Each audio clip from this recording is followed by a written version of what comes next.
Welcome to Reflect with Ed Fassio. Get ready to experience one of the world's first 100% digitally generated podcasts, where we take a step back, dive deep, and strive to learn new things. Join us as we unpack thought-provoking ideas, personal reflections, and inspiring stories to help you stay in the know. Reflect is brought to you by the minds at ByteBrain and powered by emerging technologies from Google, HeyGen, OpenAI, and 11 Labs. Thanks for tuning in. Now, relax and prepare to reflect. Hey everyone, and welcome back to the Deep Dive. Today we're going deep into a topic that can be really tough to grasp, honestly. Parental alienation. It's a topic, yeah. That can be really tough to grasp because it often flies under the radar.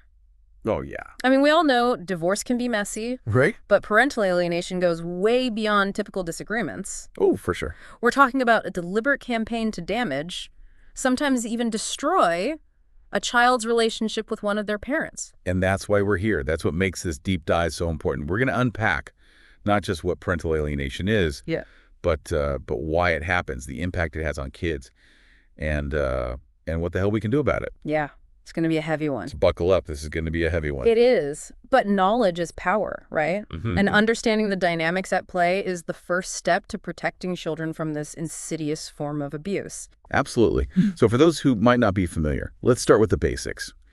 What exactly is parental alienation?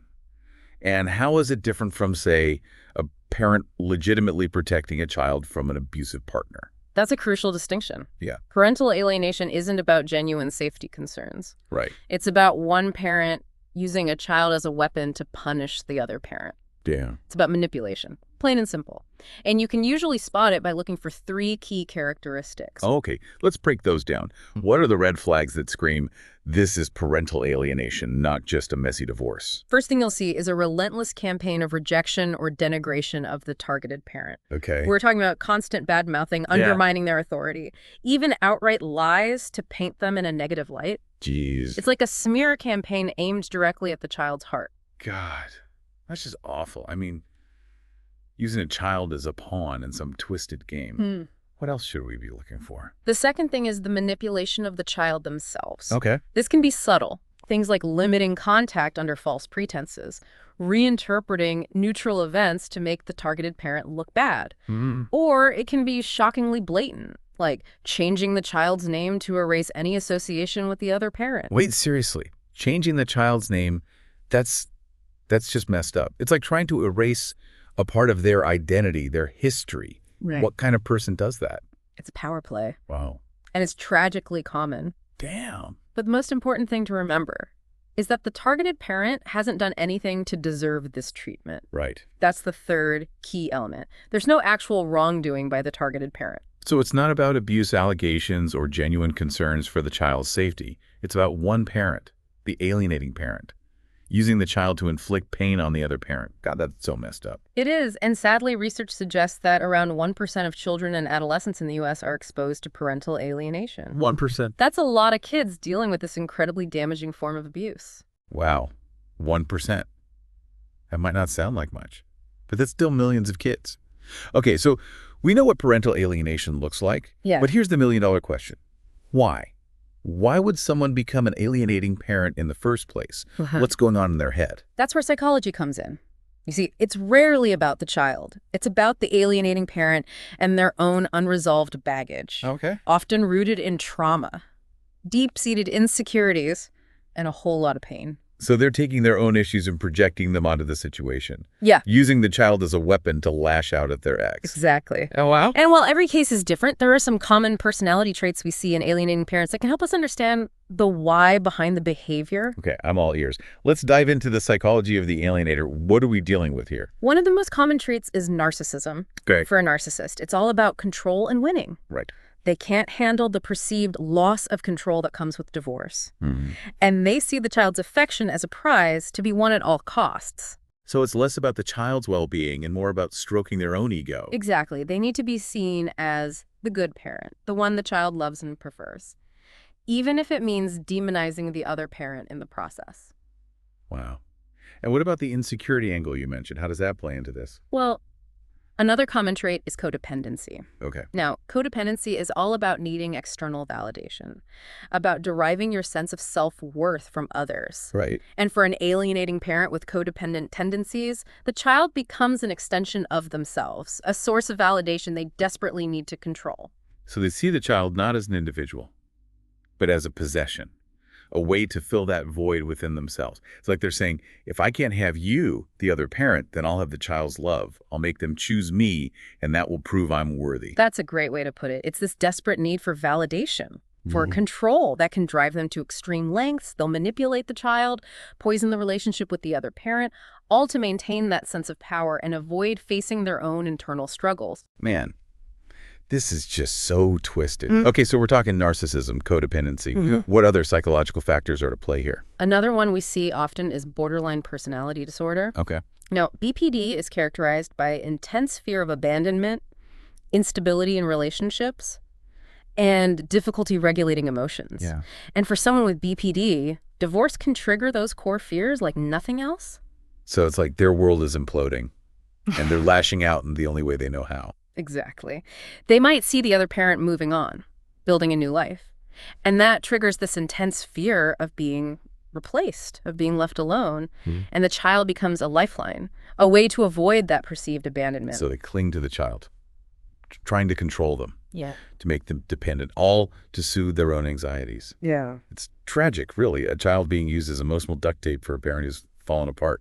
It is, and it's crucial to understand that we're not excusing the behavior by pointing out these psychological factors. Recognizing these patterns isn't about letting anyone off the hook. It's about understanding the roots of this toxic behavior so we can better address it and protect the kids who are caught in the crossfire.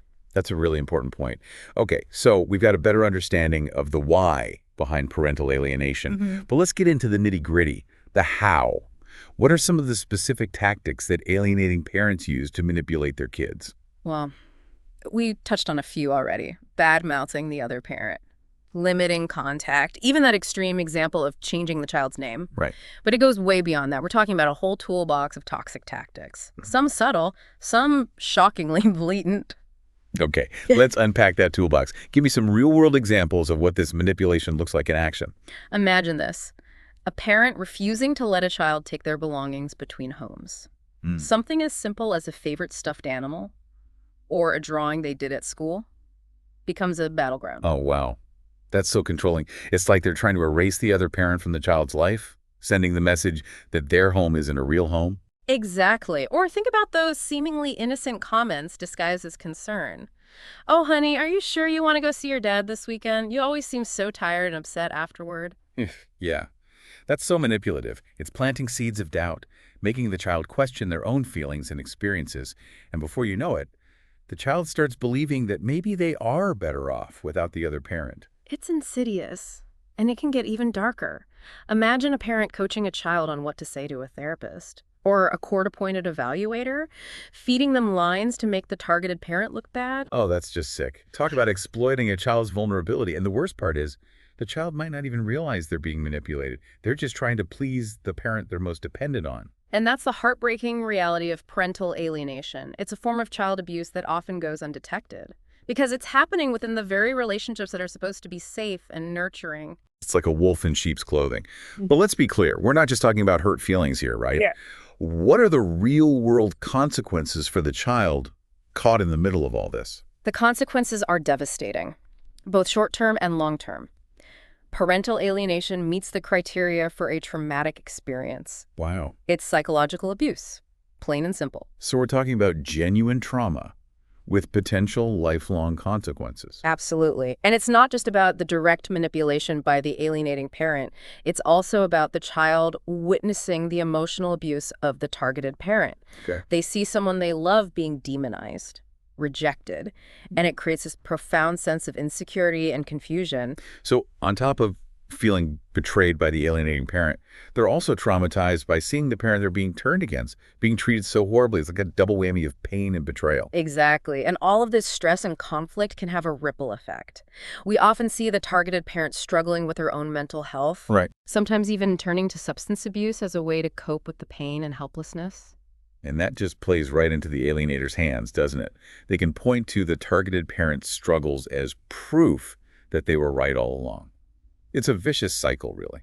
It is, and we haven't even touched on the long-term impact on the child. We're talking about increased risks of depression, anxiety, relationship issues, even substance abuse later in life. These kids are robbed of a healthy relationship with one of their parents, and they carry that loss with them, often for a lifetime. God, that's just heartbreaking. It makes you wonder how anyone could be so cruel, so selfish, to inflict this kind of pain on their own child, all to punish their ex. It's hard to wrap your head around, isn't it? But the more we understand the dynamics at play, the better equipped we are to intervene, to protect these kids, and to hopefully break this cycle of abuse.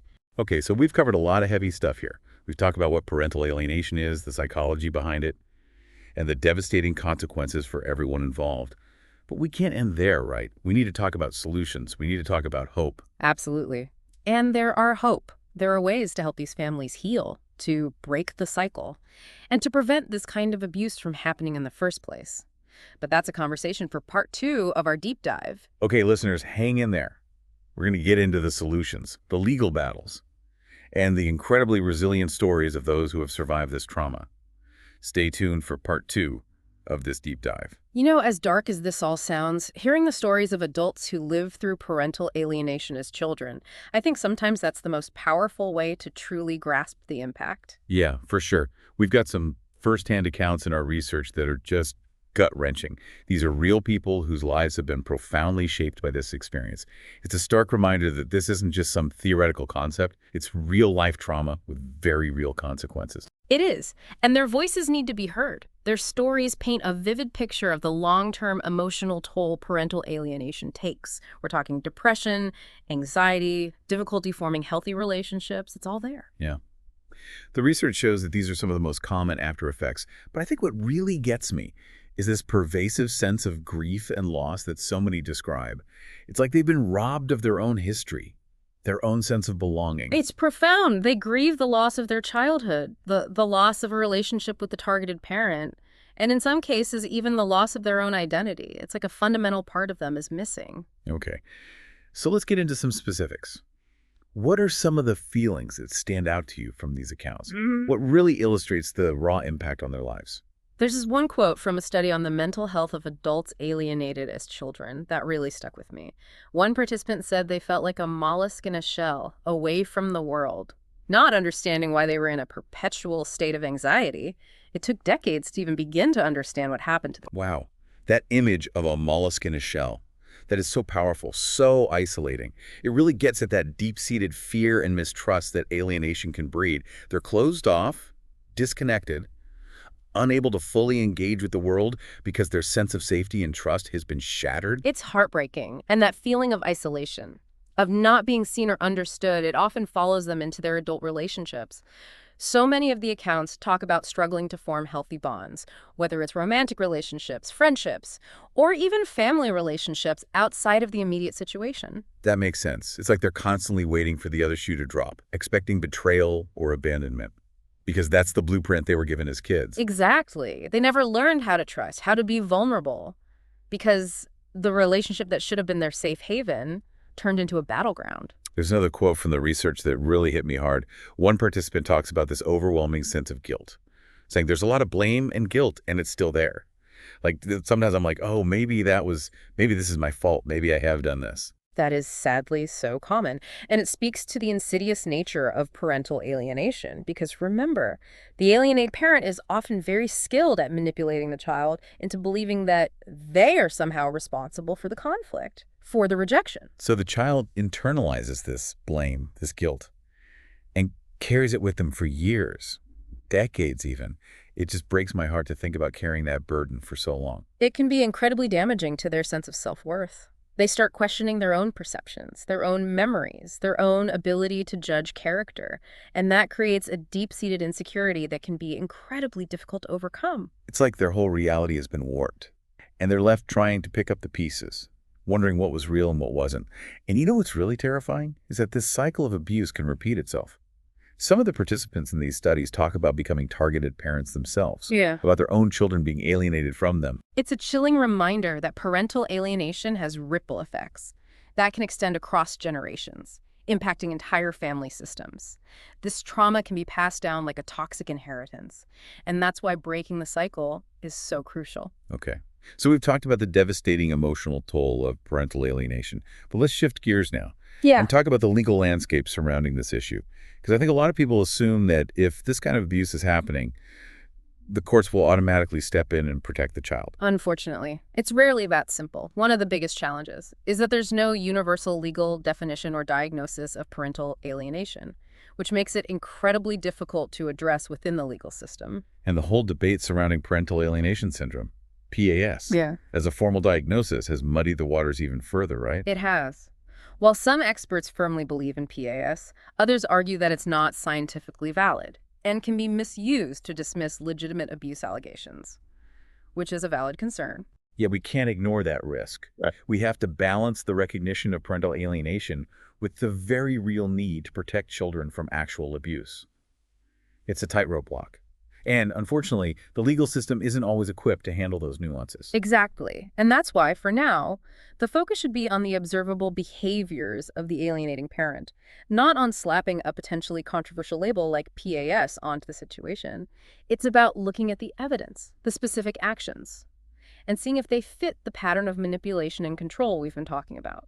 So it's about focusing on what we can prove, on those concrete examples of alienating behavior. But even then, I imagine it can be incredibly difficult to convince a judge that this is happening, especially when the alienating parent is often very charismatic and persuasive. It can be incredibly frustrating for targeted parents who are trying to get the courts to understand the emotional damage their child is enduring. They're fighting an uphill battle, often against someone who's incredibly skilled at manipulating the system. So what can they do? What legal strategies can be used to protect the child and try to repair the relationship with the targeted parent? Well, first and foremost, finding a lawyer who understands parental alienation is crucial. Okay. They need someone who can see through the alienator's tactics, gather evidence effectively, and advocate for the child's best interests. Okay. So finding the right legal representation is key.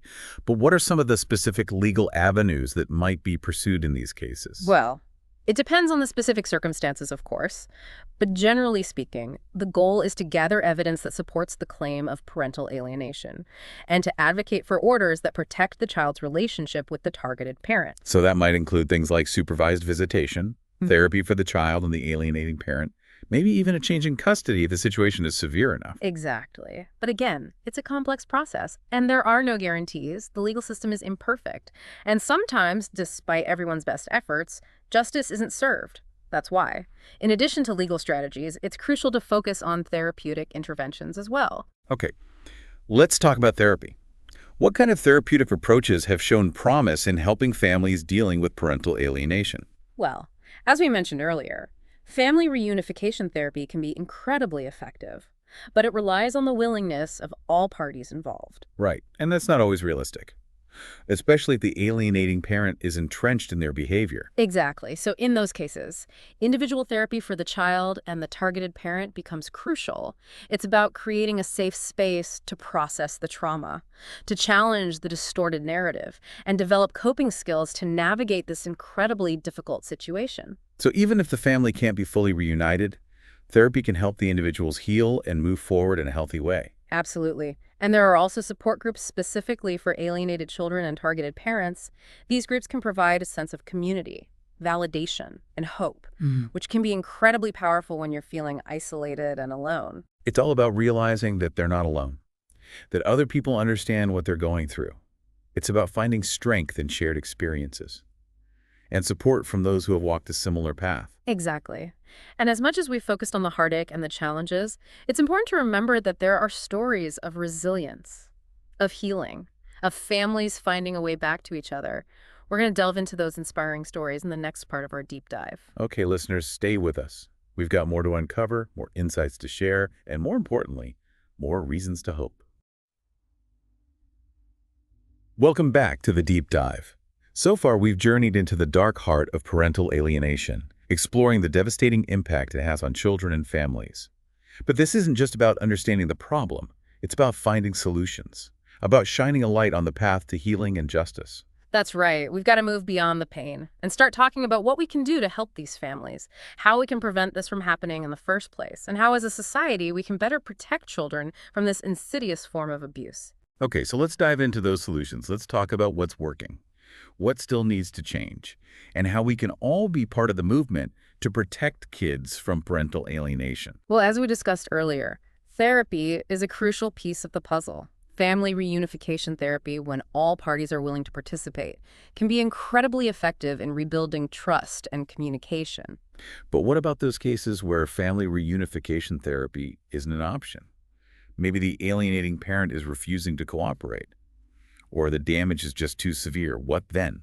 Individual therapy, both for the child and the targeted parent, becomes essential in those situations. It's about providing a safe space to process the trauma, to challenge the distorted narrative that's been ingrained, and to develop coping mechanisms for dealing with the emotional fallout. So it's about empowering them to heal and reclaim their lives, even if the family unit itself can't be fully restored. Exactly. And support groups specifically for alienated children and targeted parents can also play a vital role.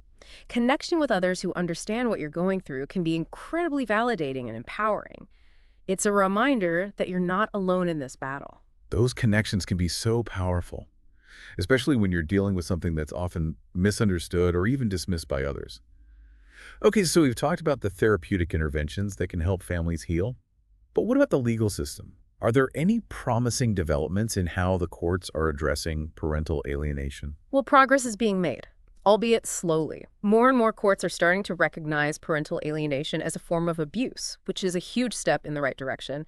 And some jurisdictions are even implementing specific laws or guidelines to address it. That's encouraging. But as we talked about earlier, proving parental alienation in court can be a real uphill battle. What can be done to make that process easier, more effective, and ultimately more protective of children? Training is key.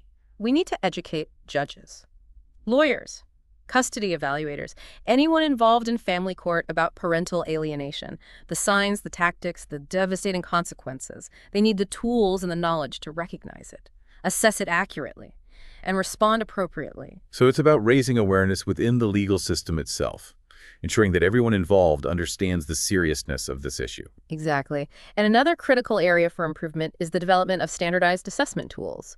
Right now, there's no single universally accepted way to evaluate parental alienation, which can make it incredibly difficult to build a strong case in court. So having those standardized tools would provide more objective evidence, making it harder for the alienating parent to manipulate the situation or have the claims dismissed. Precisely. Right. And finally, I think we need to push for legislation that specifically addresses parental alienation. This could include defining it as a form of child abuse, establishing penalties for those engaging in alienating behaviors, and providing resources for families affected by it. So basically bringing parental alienation out of the shadows and making it a recognized legal issue with real consequences for those who perpetrate this kind of abuse. I think that's a goal we can all get behind. Absolutely. But legal solutions are only part of the equation. We need to address this issue on a societal level as well, if we want to truly protect children. Okay, so let's zoom out and talk about the bigger picture. What can we do as a society to prevent parental alienation from happening in the first place? I think one of the most impactful things we can do is shift the cultural conversation around divorce. We need to move away from this adversarial model where parents are pitted against each other and towards a more collaborative approach that prioritizes the child's well-being above all else. So promoting healthy co-parenting, even after the romantic relationship ends, with the understanding that the child deserves a loving relationship with both parents. Exactly. And to make that a reality, we need to provide more support for families going through separation or divorce. This could include parenting classes, mediation services, counseling, anything that can help parents navigate this challenging transition in a healthy and productive way. Because if we equip parents with the tools and resources they need to co-parent effectively, we're less likely to see them resorting to alienating behaviors. Precisely. And of course, education is key. The more we talk about parental alienation, the more we raise awareness, the better equipped we'll be as a society to recognize the signs, intervene early, and offer support to those who are struggling. It's about breaking the stigma, fostering a culture of understanding and support, and ultimately creating a world where parental alienation is no longer tolerated. I couldn't agree more. It's about creating a society where children's well-being is truly paramount, where families are supported through difficult transitions, and where parental alienation is recognized and addressed for the harmful form of abuse that it is. That's a vision I think we can all rally behind. So as we wrap up this deep dive into the complex and heartbreaking world of parental alienation, what's the one key message you want our listeners to take away? I think the most important takeaway is that parental alienation is a solvable problem. It's a complex issue. But with awareness, education, and a collective commitment to change, we can protect children from this form of abuse and help families find a path to healing. That's a powerful and hopeful message, and one that I think we all need to hear. So thank you for joining us on this deep dive into parental alienation. We hope this episode has provided you with a deeper understanding of this issue, sparked some important conversations, and maybe even inspired you to be part of the solution. Thank you for having me. It's been a privilege to be part of this conversation. And to all our listeners out there, thank you for diving deep with us. Until next time, keep those minds curious, keep those hearts open, and keep fighting for a world where every child can thrive in the loving embrace of both their parents.